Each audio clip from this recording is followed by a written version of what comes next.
విని విని విని విని కూడా చెవుల్లో ఈ రోజు నొప్పెడుతున్నాయి. శ్రీకాకుళం జిల్లా అంటే వెనకబడిందని మార్చాలి, తలరాతలు మారాలి, మనం ఎందుకు డెవలప్ కాకూడదనేది ఇక్కడ ఉన్నటువంటి ప్రజలందరూ కూడా ఆలోచించాలి. మనం ఎక్కడెక్కడికో వెళ్ళి పనిచేస్తున్నాం, కానీ ఇక్కడే మనం పోర్టులు ఏర్పాటు చేసుకోవాలి, హార్బర్లు ఏర్పాటు చేసుకోవాలి, జట్టీలు ఏర్పాటు చేసుకోవాలి, పర్యాటక రంగం తీసుకొని రావాలి, పరిశ్రమలు తీసుకొని రావాలి.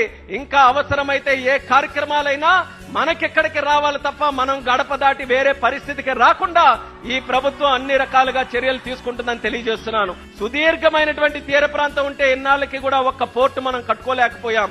కానీ ఈ రోజు చంద్రబాబు నాయుడు గారి ఆశీస్సులతో మూలపేటలో అద్భుతమైనటువంటి పోర్టు ఒకటి పూర్తి చేయబోతున్నాం.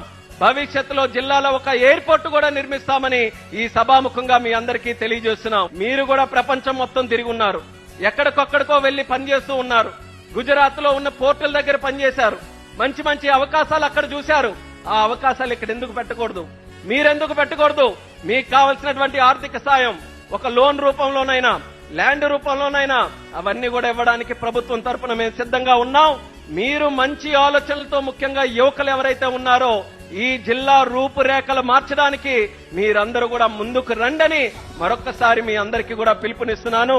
శ్రీకాకుళం జిల్లా నుంచి వలసలు వెళ్లడం కాదు, పని వెతుక్కొని వలసలు వచ్చే జిల్లాగా ఇక్కడికి తయారు చేయడానికి అందరం కూడా కంకణబద్దులై కృషి చేద్దాం.